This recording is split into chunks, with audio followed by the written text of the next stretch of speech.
speaking is the key to helping you get in front of more people. So here's a question I would love for you to pose or to post in the answer in the chat, wherever you're watching this from, whether it's YouTube, LinkedIn, Facebook, Twitter.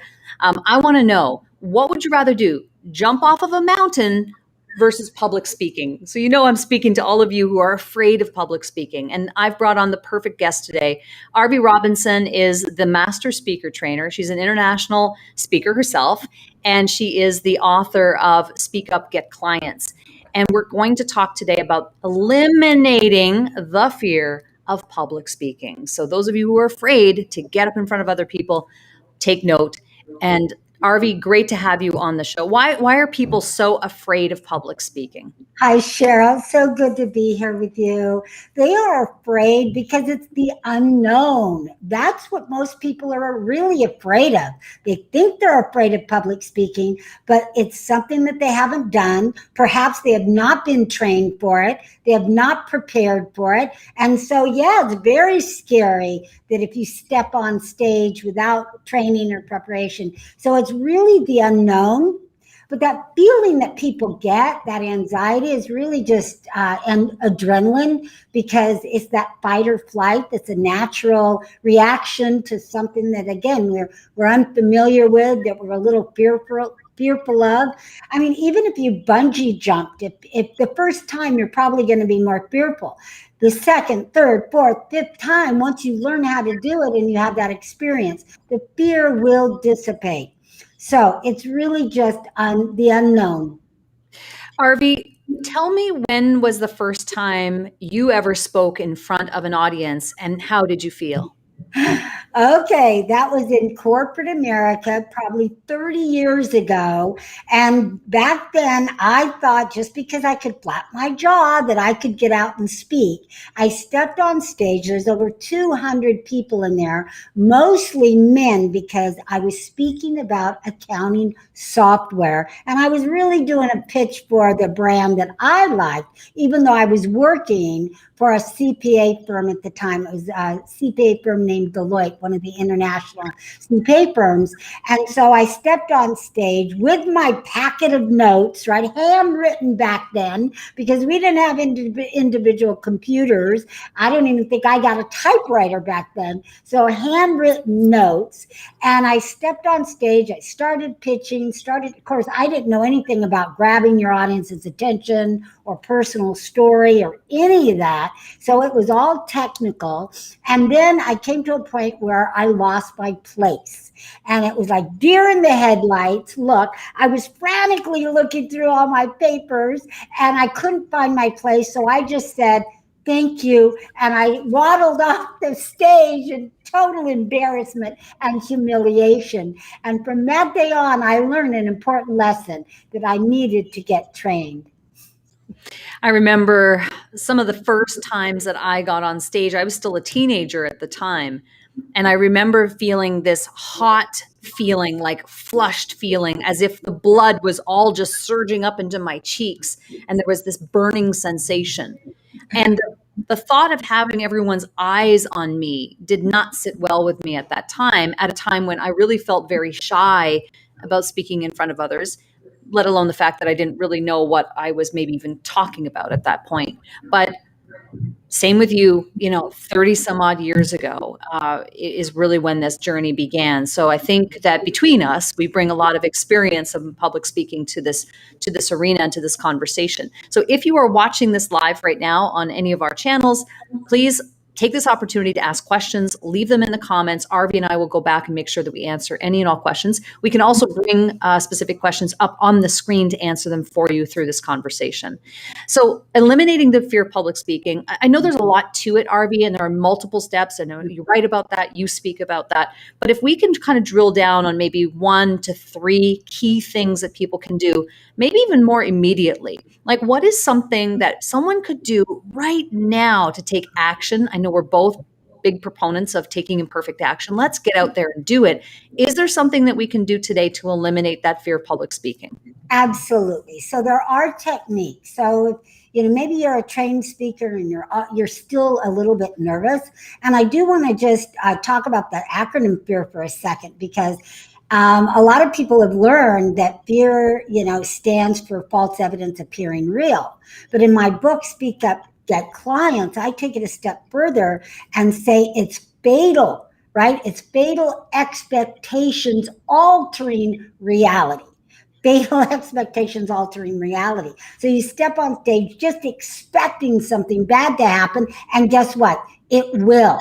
So the first step is don't expect anything bad, but instead visualize your success on stage. Visualize everyone clapping and cheering and having a good time. So that's step number one. And that's what you want to do when you prepare. Visualize your success. Number two, remember that your message matters, that you're there to deliver your message to this audience, and they are waiting for that message. They're counting on you. They want you to succeed. They don't want you to be nervous and fail. They already expect you to succeed. And again, remember that message is so important. You're the only one that can deliver it, and it will heal somebody in your audience that is troubled or that's having difficulty. That's how important it is. When we focus on that and just go, wow, I've got lives I've got to change today, then whatever we're feeling really doesn't matter. See, it has to be that cause, has to be greater. That outcome has to be greater than that fear. Let me give you a quick example, Sheryl. So one time years ago, about 20 years ago, my husband took me snorkeling in Hawaii, and I'd never been snorkeling. I didn't know anything about it. And I had to wear this tube. And I guess a fear that I didn't know I had was the fear of not being able to breathe right underwater. So I had the snorkeling gear on, and I was scared. I even broke out in hives. And now I was an adult, but I've never done it before. It was the unknown. Then I went underwater, and all of a sudden I saw this most beautiful fish that I've never seen before, yellow and blue. They were incredible. And I had to make a decision at that moment that the beauty that I was seeing was more important than the fear I was feeling. And once I made that decision, Sheryl, boom, I was able to snorkel, and I've been snorkeling ever since. So that's another way that you eliminate the fear. And I can't help but to think that with your first tip about really visualizing it, I can't help but to think of athletes who also use similar methods in order to visualize their success and to get on the podium or to reach that time or that personal best. We as entrepreneurs, as business owners, maybe would benefit from thinking of ourselves as athletes of our own business. And that visualizing that end could be a great way of achieving it. And then your second point is absolutely true. You have to really dig deep into your why. Why are you doing this? And if that vision and mission and passion is bigger than your fear, then you're going to be okay with facing the fear. One thing that I've always said too is that, let's not try to eliminate the fear of necessarily, because it's going to be there, I think, but it's more like adapting to the fact that the fear is probably very real, so True. it's okay, to step into that and go, I am fearful. You know what? I am nervous. I am this way, and say, okay, I'm going to go out there and I'm going to do it anyway. I'm going to use it. You can use that fear as juice, because remember, it's really adrenaline. So one of the things you can do to use it is start with an attention grabber, something really powerful that you start with, and you put it out to the audience, right? And let that adrenaline propel those words. Then now it's out to the audience, and it comes back to you as energy. Yeah, I love that. Arvee, these are great tips, obviously, to help people eliminate the fear of public speaking. And you have an event, the $1 Million Speaker Summit. Can you tell us a little bit about that? Absolutely. So it's a 3-day public speaking training event where you learn how to become a $1 million speaker, how to create millions, and how to reach millions with your message, because that's really what we want to do as speakers, is to reach more people and make an impact and make a difference. Public speaking has been around for a very, very long time. Yes, it is. And it is because it's one of the most profitable industries on the planet. planet, but not just for profit. It's one of the most life-changing as well. And if you're like me, you want to change lives for a living, then the best way to do it is learn how to do it, get the fear under control. And you could do that by coming to the $1 Million Speaker Summit, which is right around the corner. It is virtual this year. It's my last year doing virtual. I did it virtual last year and this year. Next year we will be live. So this is your opportunity to get this training virtually without leaving your home. And it's on September 23rd, 24th, 25th. And we are going to talk more about how to eliminate fear. And I'm going to give you more tips on that as well.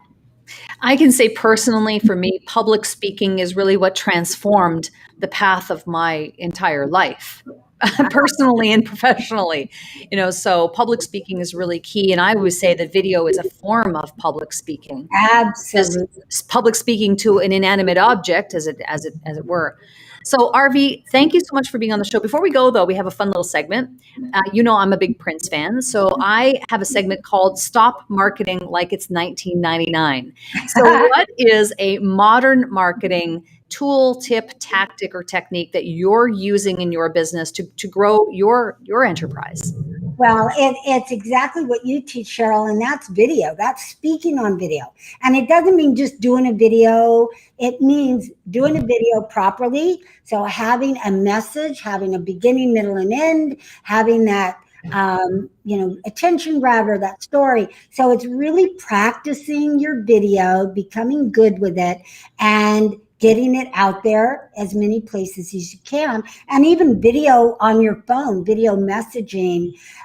It's just so powerful. Everyone will watch it. I think the open rate for videos when you send a message to somebody on a phone, I don't know what it is, that's your expertise, but isn't it like 99%? I know texts are. So it's like, be creative, get out there and speak every single place you can. Speak on video, speak on your phone, speak on TikTok. Yes, TikTok will work too if it's consistent.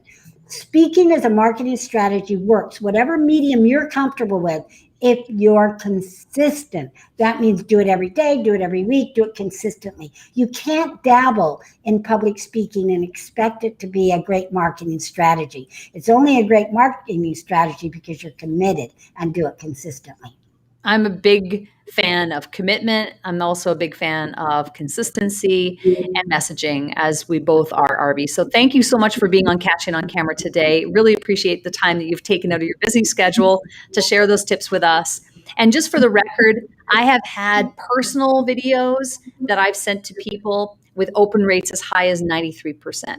So yes, it definitely does work. Thank you so much, Arvee, for being on the show today. Appreciate it. Thank you, Sheryl. Mwah.